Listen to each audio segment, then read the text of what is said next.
평생 살아온 길 뒤돌아보니 짧은 내 인생길 오직 주의 은혜라. 내 평생 살아온 길 뒤돌아보니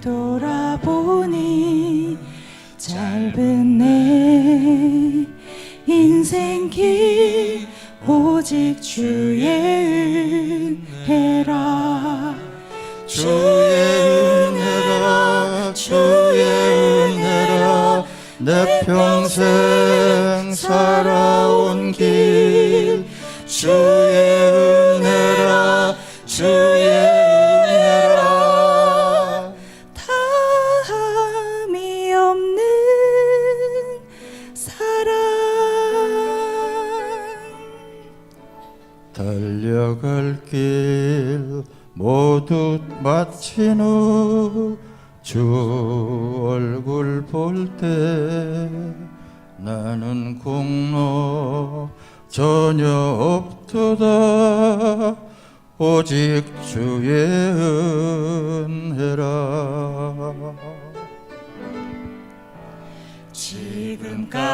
지금까지 지내온 것 주의 크신 은혜라. 한이 없는 주의 사랑 어찌 이루 말하랴. 자나깨나 주의 손이 항상 살펴주시고 모든 일을 주 안에서 형통하게 하시네. 주의 은혜라 주의 은혜라 내 평생 살아온 길 주의 은혜라 주의 은혜라. 다함이 없는 사랑 주의 은혜라 주의 은혜라 내 평생 살아온 길 주의 은혜라 주의 은혜라. 다함이 없는 사랑 달려갈 길 모두 마친 후 주 얼굴 볼 때 나는 공로 전혀 없도다 오직 주의 은혜라. 나는 공로 전혀 없도다 오직 주의 은혜라.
그리고 이어서 창세기 1장 26절에 있는 말씀을 제가 받들어서 읽겠습니다.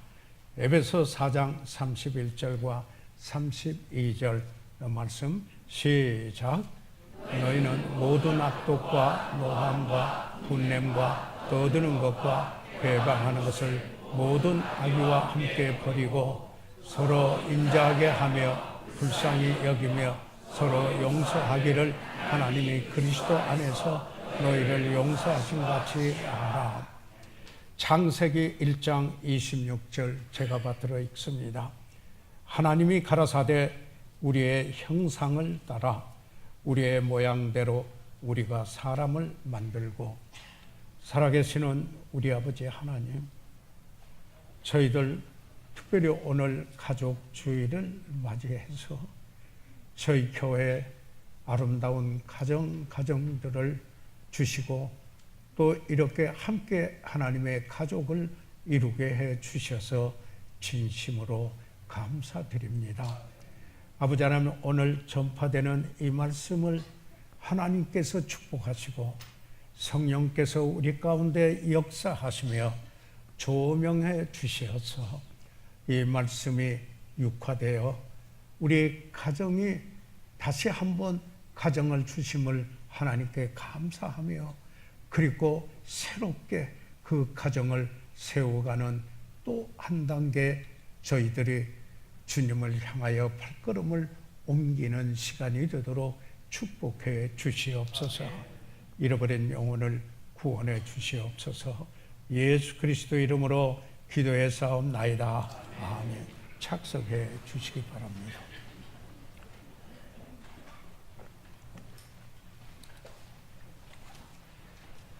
저희들은 방금 창세기 1장 26절에 있는 말씀을 통하여서 하나님께서 삼위일체 하나님의 형상을 따라 그 하나님의 모양대로, 그래서 우리라는 표현을 쓰셨습니다.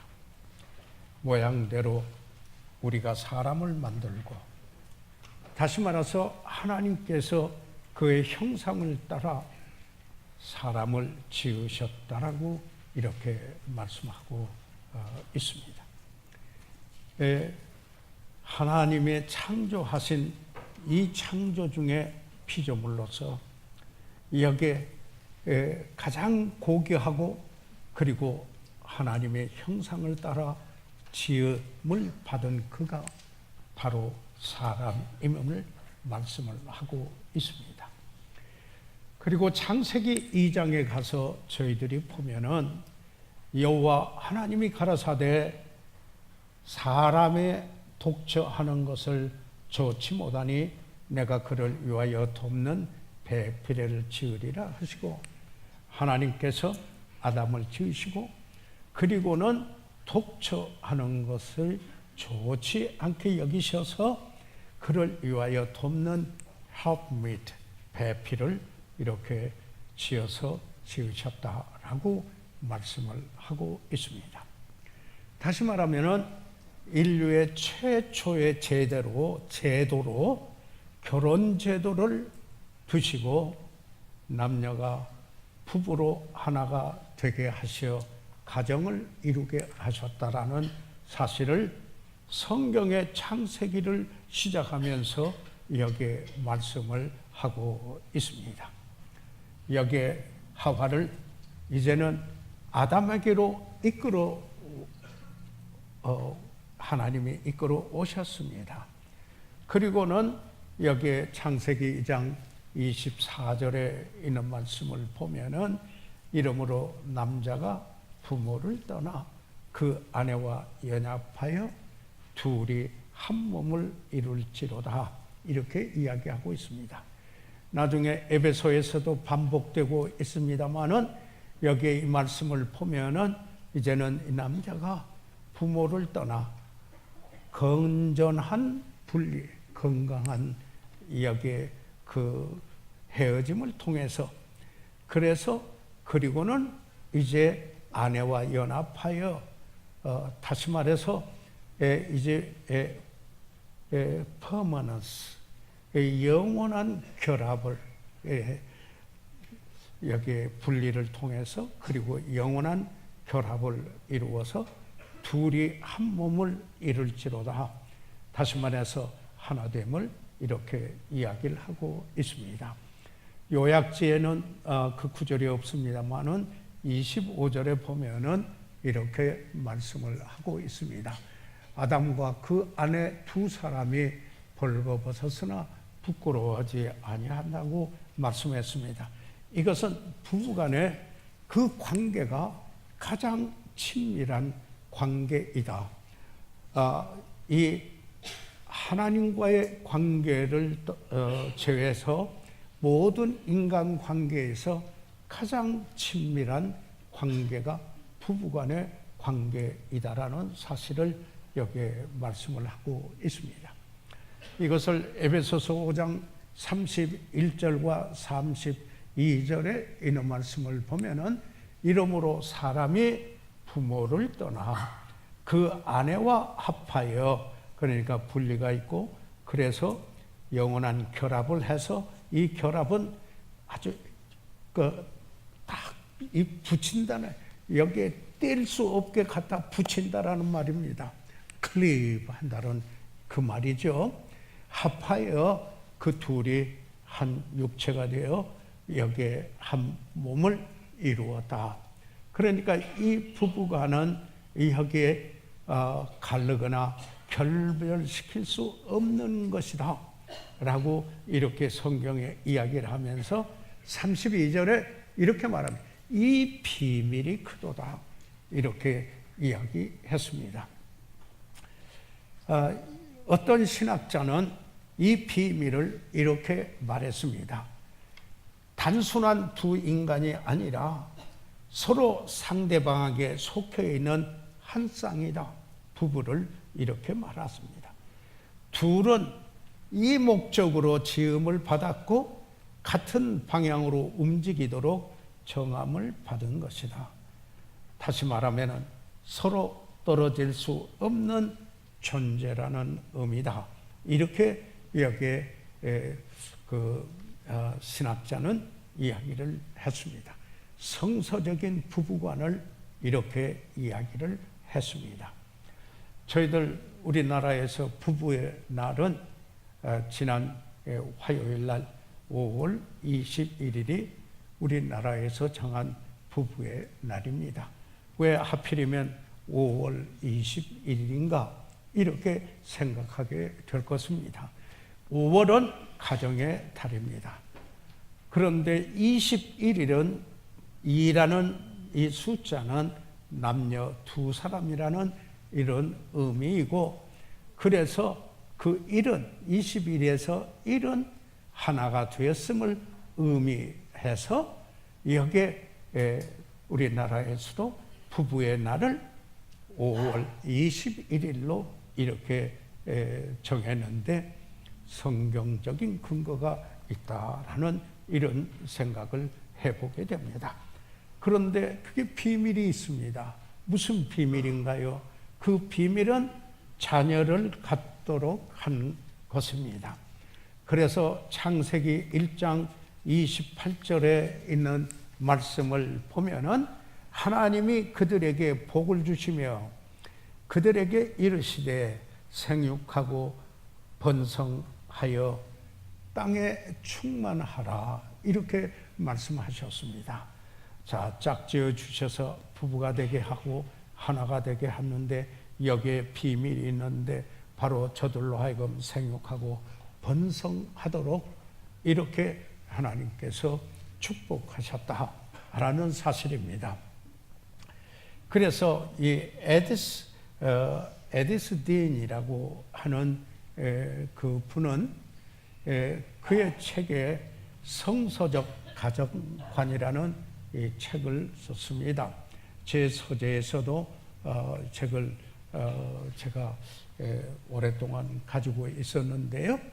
여기에 그분은 이런 이야기를 했어요. 한 경건한 젊은 부부가 그들이 낳은 첫 아이가 평화스럽게 잠자고 있는 아이를 행복에 찬 모습으로 바라보고 있는 광경은 바로 혼인으로 두 사람이 하나로 결합된 사실을 나타내는 것이다. 그들의 아기는 두 사람의 결합이 갖다주는 큰 비밀 중에 하나이다. 여기에 성경에서도 이 비밀이 크도다, 이렇게 말씀을 하고 있습니다. 사랑하는 여러분, 참으로 이 비밀 아닙니까? 남녀가 주 안에서 만나 이제는 결합하여 한 몸을 이루고, 그리고 아이들을 갖게 되고, 그들이 또한 가정을 이루게 되는 이 비밀을 여기에 성경에서 말씀을 하고 있습니다. 하나님께서 이 가정 제도를 두신 이유 중에 하나는 뭡니까? 우리가 하나님의 형상대로 지음을 받은 우리는 여기에 사교성에 있기 마련입니다. 그래서 고독의 문제를 해결하는데 둘이 합하여 하나가 되어 가장 여기에 가까운 친밀한 관계를 이루는 하나가 되게 하는 그 일을 하신 겁니다. 고독의 문제를 해결한 겁니다.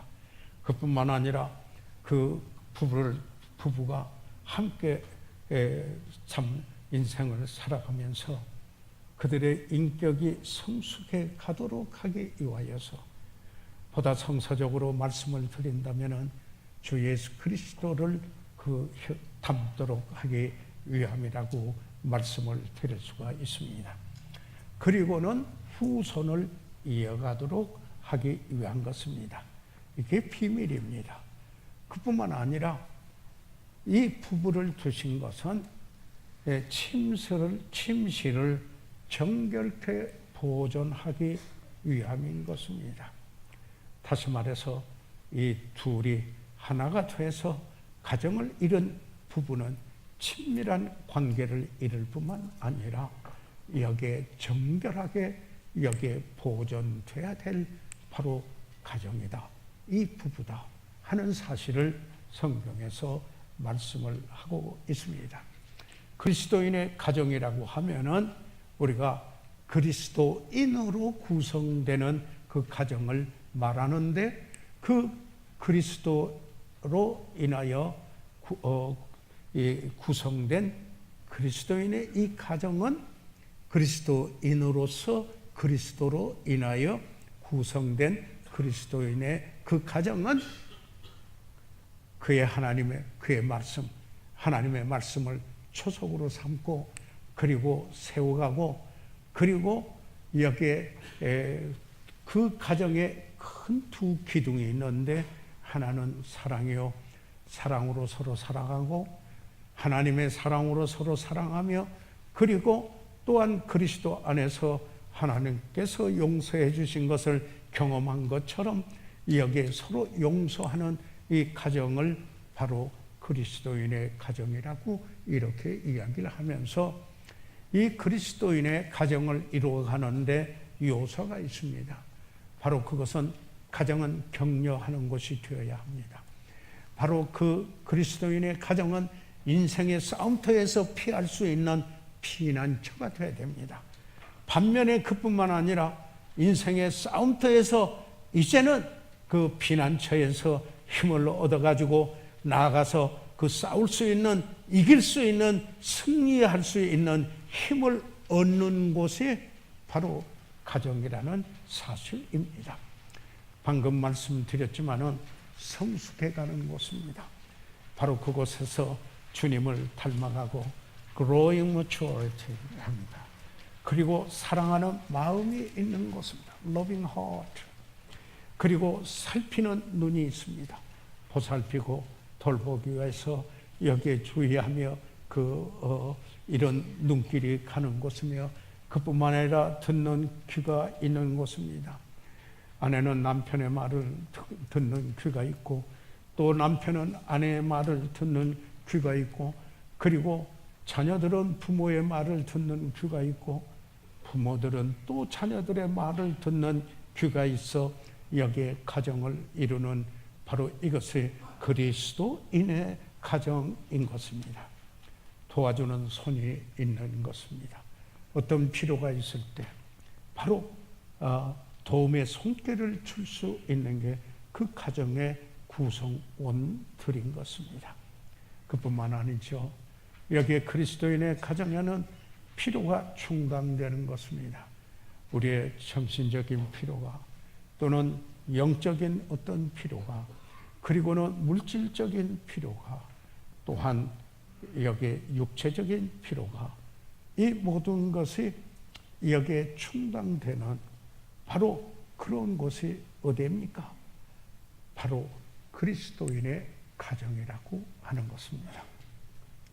20세기 영국 철학자인 G. 모어는 이런 말을 했습니다. 사람은 그가 필요한 것을 찾기 위하여 온 세상을 여행하고 마침내 가정에 돌아와서야 그것을 찾는다. 이렇게 합니다. 그래서 노래가 생겼습니다. Home, home, sweet home. There is no place like home. 가정, 아름다운 가정. 가정과 같은 곳은 없네. 라는 노래가 있게 되었습니다. 그래서 저는 오늘 이 본문에 돌아와서 잠시 생각을 해보고자 합니다. 에베소서 4장 32절에 있는 이 말씀은 우리 모두가 다시 한번 다 같이 소리내서 읽었으면 합니다. 시작.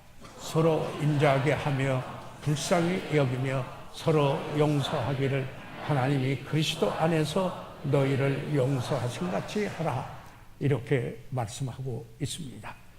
여기에서 행복한 가정을 이루기 위하여서 여기에 가장 중요한 요소가 어떤 것인가? 이것을 이야기를 하고 있습니다. 에베소는 그 주제가 교회는 그리스도의 몸이다 라는 것이 에베소의 주제인 것입니다. 그 몸을 이루기 위하여서 우리는 지체가 되어 있어 그 지체가 서로 연결돼서 여기에 머리가 되신 예수 그리스도에 따라서 우리가 서로 함께 여기에 합해져서 움직이는 이게 그리스도의 몸이라고 말씀을 하고 있는 것입니다. 그런데요, 바로 지지난 그 주일에 저는 잠언 24장 3절과 4절에 있는 말씀으로 가정에 대하여서 정말 가장 큰 영향력이 있는 그 가정, 그 특별히 어머니의 그 영향력을 이야기를 하면서 이 집에 이 그리스도인의 가정을 이루고 있는 잠언에서 말씀하고 있는 또 세 가지 요소를 제가 말씀을 인용을 해드렸었습니다. 거기에 보면은 잠언 24장 3절에 집은 지혜로 말미암아 건축되고 명철로 말미암아 견고히 되며, 그리고 4절에는 또 방들은 지식으로 말미암아 각종 귀하고 아름다운 보배로 채우며, 여기에서 세 가지 단어를 3절을 다시 띄울 수 있으면 띄워주십시오. 여기에 보게 되면은 집은 지혜로 말미암아, 그리고 또 그렇게 해서 세워지고 건축되고, 그리고 그 다음에 명철로 말미암아, 지혜는 wisdom, 그리고 명철로 말미암아 understanding, 그로 말미암아 견고히 되고, 그 다음에 또 방들은 지식으로 말미암아 각종 귀하고 아름다운 보배로 채우고, 지혜와 명철과 지식을 이렇게 가정을 세우는 것을 이야기했는데, 이 지혜는 분별력을 지닌 시각이죠. 하나님이 보시듯이 바라볼 수 있는 시각이요. 이 명철은 understanding, 이것은 상황을 잘 알고 결과를 예측하며 반응할 수 있는 능력이죠. 여기서 이 지식은 knowledge, 이것은 배우려는 태도를 지니고 인생의 깊은 의미를 터득해가는 것을 지식이라고 이렇게 말할 수가 있습니다. 특별히 가정을 세우는 데서 지혜, 명철, 그리고 이 지식이 여기에 정말 home, sweet home, there is no place like home 라고 노래할 수 있는 이런 가정을 이루게 한다라는 말씀입니다. 그런데 어떤 사람은 이런 말을 했습니다. 가정은 우리가 가장 좋은 대접을 받고 가장 불평을 많이 하는 곳이라고 했습니다. 사실 그리고 돌이켜 보니까 그런 때가 있구나 이런 생각을 하고 참 회개하는 마음을 갖기도 합니다. 그런데 시인 로버트 프로스트는 이렇게 이야기했습니다. 가정은 당신이 가야 하는 곳, 가정은 당신을 받아들이는 곳이라고 이렇게 이야기했습니다. 가정은 단지 벽돌과 시멘트가 나무 등으로 집을 지을 수 있는 것은 지을 수 있지만은 그 자체가 가정은 아닙니다. 그 집이 가정 되기 위해서는 그리스도를 아는 믿음, 주님이 오셔야 합니다. 그래서 하나님의 사랑으로 서로 사랑해야 됩니다. 그런 사랑은 오래 참고 서로 인내하게 됩니다. 그럼에도 불구하고 하는 사랑으로, 그리고 바로 하나님으로부터 그 은혜로 인하여 믿음으로 우리가 구원을 받았는데 그때 죄사함 받았기 때문에 용서함을 받은 것입니다. 여기에 제가 책을 읽다가 보니까 한 분이 그 미국의 자기 아내 묘비에 이런 글을 새겨놨어요. 여기 버지아니죠. 제임스 강둑에 세워진 묘비였는데 남편이 아내의 비밀을 새겼는데 당신은 당신의 작은 발로 버지니아의 땅을 밟아 광야 같은 인생을, 바로 그 세상을, 그 광야를 가정이 되게 하였습니다. 이렇게 그 묘비를 세웠다고 하는 것입니다. 사랑하는 성도 여러분, 여러분이나 저나 잘 알고 있죠. 집은 판자와 시멘트로 이루어지지만은 가정은 서로 사랑하며 서로 섬기며 서로 불쌍히 여기며 서로 용서하는 사람들로 세워지는 것이 아니겠습니까? 그럴 때 더욱 아름다운 그런 가정이 되는 것이 아니겠습니까? 그렇게 가정이 그렇게 취향되도록 하나님이 의도하신 것이 아니겠습니까? 그런데 현대 생활의 비극 중에 하나는 이 가정이 붕괴되고 있는 것입니다. 다시 말하면은 그 통계청의 통계에 보면은 2017년에 이혼 건수가 10만 6천 건이나 됐습니다. 그런데 2018년에는 이혼 건수가 10만 8,700건이 되었습니다. 2017년도 통계청의 자료에 의하면은 그 사유가 왜 이혼을 했는가 하는 그 사유가 그 첫째로 성격 차이라고 이야기했습니다. 성격 차이입니다. 오늘 본문과 대조해 보면 그 이유를 30일 예배소서 4장 31절과 32절을 보면은 바로 그 사실을 보실 수 있는 거 아닙니까? 두 번째는 경제 문제. 첫 번째는 성격 차이가 45.2%인데 두 번째 경제 문제가 10.2%로 여기에 생활비 문제겠죠. 그리고 그런 순으로 해다가 이게 합해 보니까 전체 절반이 이혼하게 되는 그 사회의 55.4%가 성격 문제요, 경제 문제였습니다. 그리고는 그 외 가족 간의 불화가 7.4%. 그런데 배우자가 부정을 향하여서 이혼하게 되는 게 7%.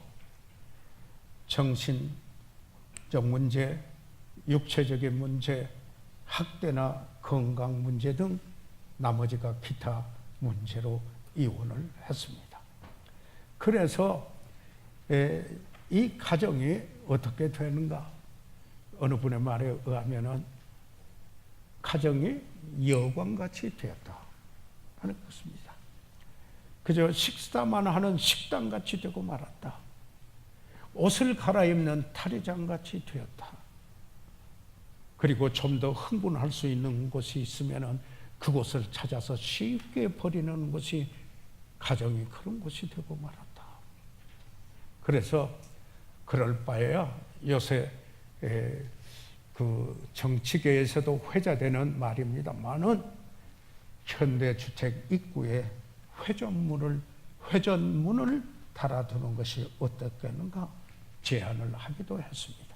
Revolving door인 것입니다. 사실 슬픈 일이지만은 어떤 가정은 논쟁과 싸움이 가득한 전쟁터가 되어 있음을 우리는 부인할 수가 없습니다. 심지어는 요즘 아침 저녁 뉴스에서 듣고 싶지 않은 뉴스로 계속 반복되는 것 중에 하나는 모든 어떤 공직에 책임지고 있었던 사람인데 계획을 세웠어요. 그래가지고는 여기에 그 앱에 들어가서 인터넷에 들어가서 살인의 방법이나 어떻게 할 건가를 찾아보고 그리고는 마침내 아내를 죽이고 이런 일들이 우리 현실에서 여기에 들려오는 바로 이 뉴스인 것입니다. 사랑하는 여러분, 우리가 이렇게 한번 생각해 봐야 하지 않겠습니까? 우리 부모가 어떤 영령직에 있든지 간에 우리 부모가 항상 다툼을 한다면은 아이들이 집에 있고자 하겠습니까? 자녀들이 집에서 나가기를 원할 것입니다. 하나도 이상한 일이 아닌 것입니다. 하나님은 가정이 그렇게 되기를 원치 아니하십니다. 가정은 옷이나 거는 곳이 아니고 마음을 만족해 하는 곳이어야 합니다. 가정은 마스크를 쓰고 위장하는 곳이 아닙니다. 우리 그대로를 용납하는 사람들 가운데 우리 자신 그대로 여기에 있을 수 있는, 살 수 있는 곳이 가정입니다. 그렇기 때문에 우리 그리스도인들의 삶의 그리스도인의 삶의 가장 실제적인 그곳은 가정생활인 것입니다. 그러나 여전히 그럼에도 불구하고 사랑의 대상, 이게 가정을 이루고 있는 사람들인 것입니다. 예수님은 제자들에게 이제 십자가에 못 박힐 일을 앞에 두고요. 그 제자들하고 그 마가의 다락방에서 다락방 교훈을 하시는 중에 이런 말을 합니다. 천국을 말할 때 가정을 비유해서 예수님이 말씀을 하셨습니다. 예를 들자면 요한복음 14장 2절에 있는 말씀입니다. 한번 띄우셔서 다 같이 이 구절은 한번 읽어보시면 좋겠습니다. 시작. 내 아버지 집에 거할 곳이 많도다. 그렇지 않으면 너희에게 일렀으리라. 내가 너희를 위하여 처소를 예비하러 가노니. 여기에요. 이렇게 말했습니다. 지금 예수님이 이제 가서 처소를 마련하는데 그게 아버지 집에 여기에 거할 곳이 많다. 마치 이 천국을 이야기할 때 아버지 집, 가정같이, 예, 언제나 돌아갈 수 있는 집, 아직 그런 언제나 환영되는 그런 집처럼 여기에, 예, 어떤 분이 이야기하도록 나간 아들이 돌아오기를 바라서 외등을 끄지 않고 계속 밤이 돼도 켜고 켜놓고 아들이 오기를 기다렸다라는 이 사실입니다. 여러분, 여기에 예수님도 천국을 말할 때 가정으로 비유를 이렇게 했습니다. 그래서 어떻게 해야 되겠습니까? 가정은 천국을 미리 경험하는 곳이어야 합니다. 여기에 가족은 참 소중합니다. 가족은 귀중한 겁니다. 특별한 사랑이 가는 것이 가족인 것입니다. 그럼에도 불구하고 반대인 경우가 있습니다. 이것은 우리의 이 나라의 그 이혼의 건수를 통하여서도 우리들이 교훈을 얻을 수 있는 것입니다. 제가 주례를 대충 생각을 해보니까 한 500상 이상 주례를 한 것 같습니다. 그래서 주례한 가정들을 생각을 하면서 주례한 것으로 끝나는 것인가? 그분들의 이름을 다 적어놓고 있지는 못하지만은 그들의 가정을 위해서 기도하면서 한번 찾아가 보고 싶다. 이런 생각을 할 때가 있습니다.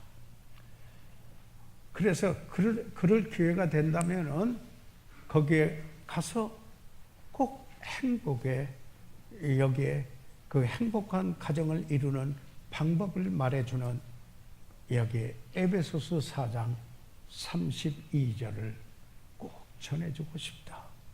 이런 생각을 하고는 했습니다. 바로 그 구절이 오늘 우리 본문입니다.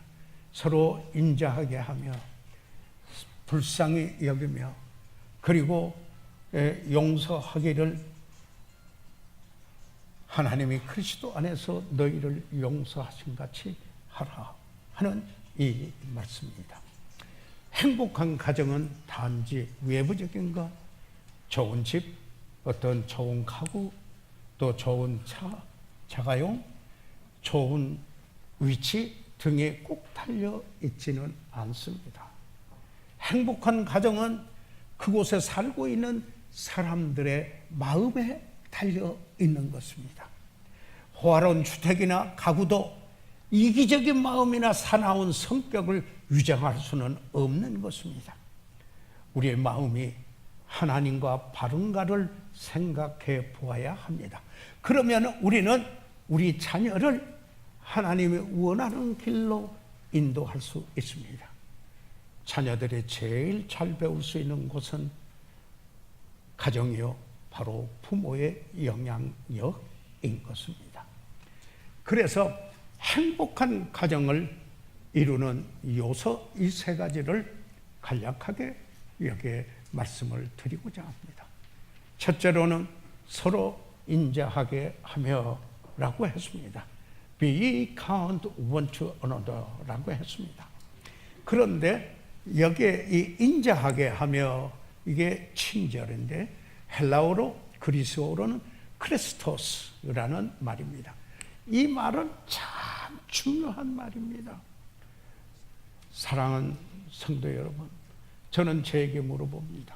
제 성경책에 전에 영어 성경 볼 때 여기다가 써놨습니다.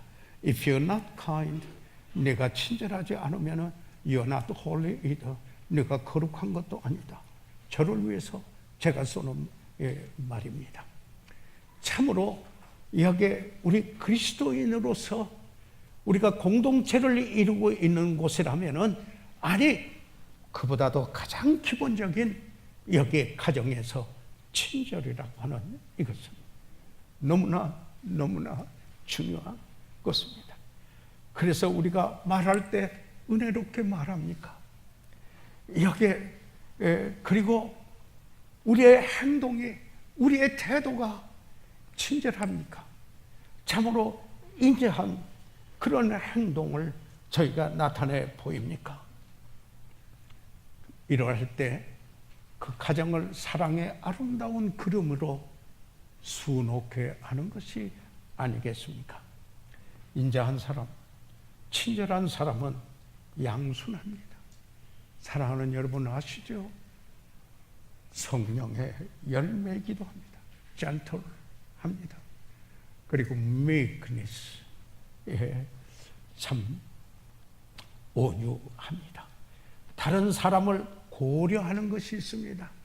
다른 사람에 대한 배려가 있습니다. 필요가 있을 때 적절하게 대응해 줍니다. 즉 필요에 대하여서 유용한 사람이 되어주는 것, available. 내가 그 사람에게 그 필요를 충당하는데 내가 도움을 줄 수 있는 그런 사람이 될 수 있는 것, 이게 친절함입니다. 바로 이것이 인자함이라는 사실입니다. 치과에는 특별히 치과 의사가 아무리 유명해도 친절하지 않으면 가기가 어렵다고 그럽니다. 여기에 우리는 성경에 있는 바다 갈라디아서 6장 1절 2절에도 만일 형제가 무슨 범죄한 일이 드러나거든, 잘못한 일이 드러나더라도 그러면은 신령한 너희는, 영적이고 신령하다고 생각한다면은 그러한 사람을 온유한 심령으로 온유하게 성령의 지배를 받고, 그래서 친절하게 이렇게 해서 바로 잡아줘라. 이 말은 카타르티소, equip, 세워주고, 의학수로는 restore, 여기에 그 관절이 빠졌는데 갖다 붙이는 거, 바로 카타르티소, 바로 이 수로이지 않습니까? 두 번째로 우리가 여기서 보는 것은 불쌍히 여기라. 이건 앞에와 연관돼서 서로 불쌍히 여기라, 이런 말입니다.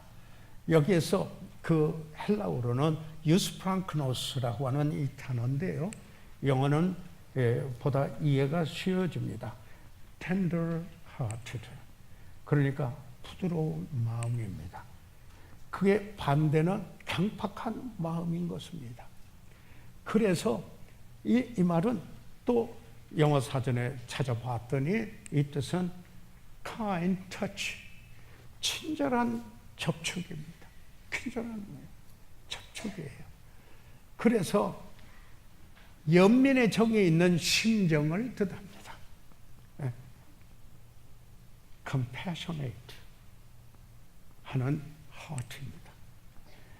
그래서 여기에 그러면서 또 그뿐만 아니라 이것을 뭐라고 하냐면 열린 마음이라고 그럽니다. 영어 번역에는 그대로 tender hearted, 부드러운 마음. 스테이크도 부드러우면 텐더하다고 그러지 않습니까? 그런데 이 부드러운 마음의 반대어를 생각해 보면은 이 부드러운 게 무언가 이야기하게 됩니다. 그게 강팍한 겁니다. 그게 단단한 마음입니다. 그게 돌 같은 마음인 것입니다. 예. 그런데 그런 분하고는 옆에 함께 지나기가 쉬운가요? 어렵게 됩니다. 그런데 이 불쌍히 여기는 것은 부드러운 마음, 어떻게 하면 다른 사람을 대할 때 그 말입니다. 사랑과 인내를 보이는 것입니다. 마치 그 사랑은 이 가정이라는 기계라고 가정한다면은 거기에 윤활을 기름을 치는 것으로, 그래서 기계가 소리 없이 그리고 잘 움직이는 거, 이게 바로 이 사랑이 아니겠습니까? 서로 인자하게 하며 서로 불쌍히 여기며 행복한 가정을 이루게 하는 요소이며, 세 번째로 서로 용서하라고 이야기하지 않았습니까? 여기서 용서는 헬라어의 카리스마입니다. 카리스는 은혜라는 말입니다. 그런데 그 은혜가 의미 변화를 해서 카리스마 이렇게 되면은 용서라는 말이 되는 것입니다. 용서의 어근입니다. 그래서 이것을 사전에서 이렇게 찾아보니까 문자 그대로 being gracious, 은혜를 베푸는 모습, 호의를 베푸는 모습이다, 이렇게 합니다. 또 값없이 주는 것이라고 이렇게 말했습니다.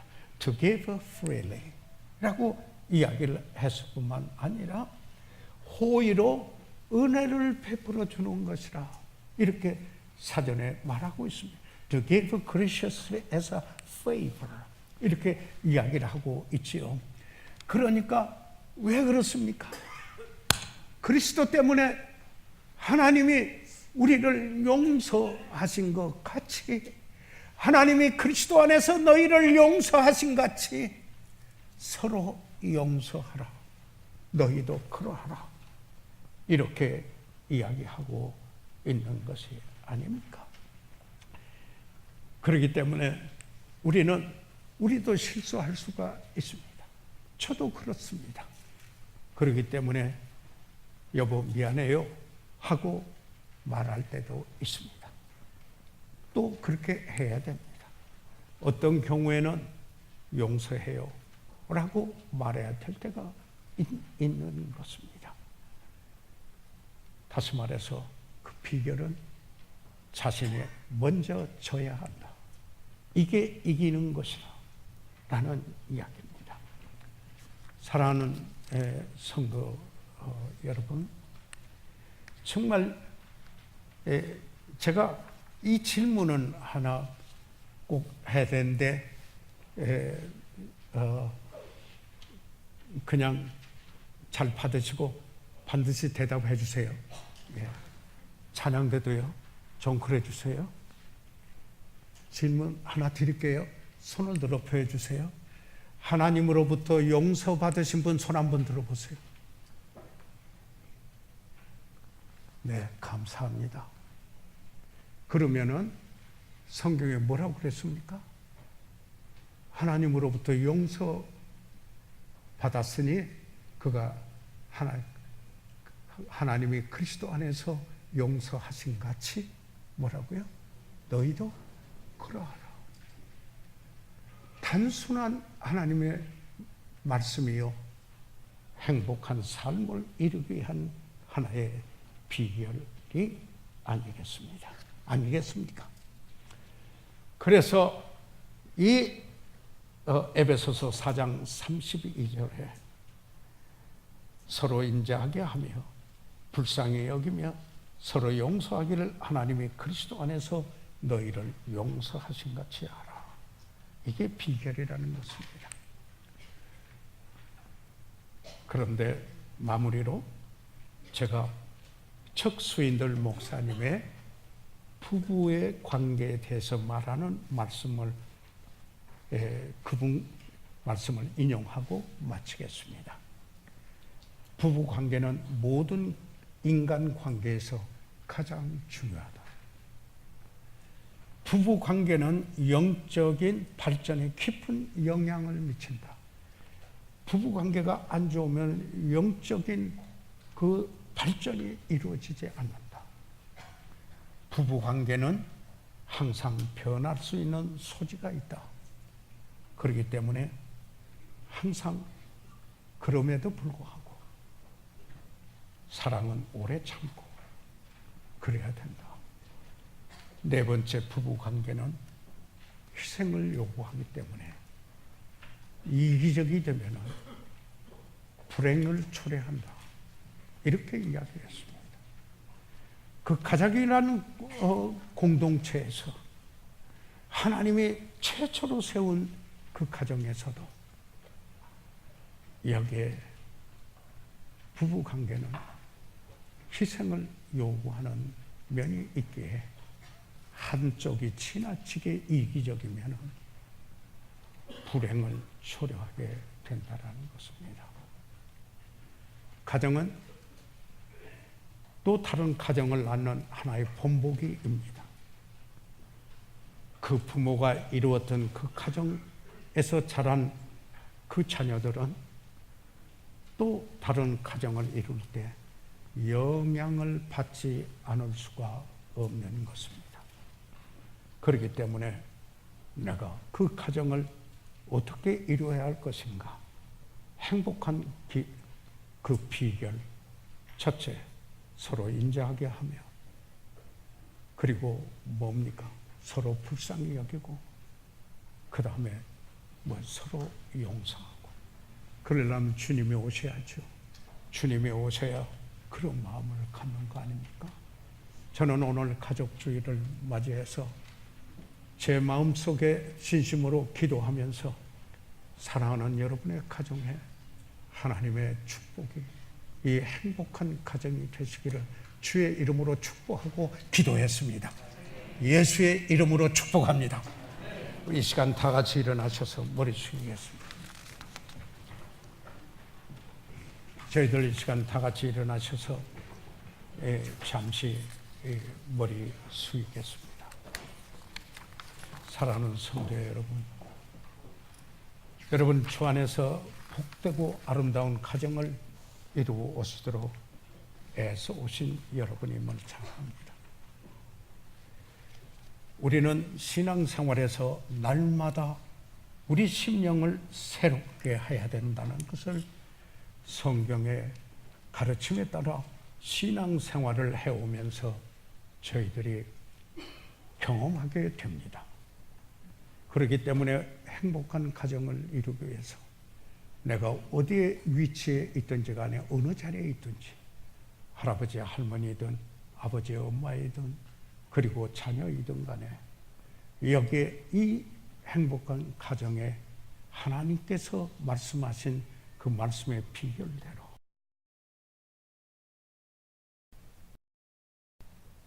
서로 친절하고 서로 불쌍히 여기고 서로 용서하는 그 일을 그렇게 해오셨지만 오늘 새롭게 그렇게 하기 원합니다.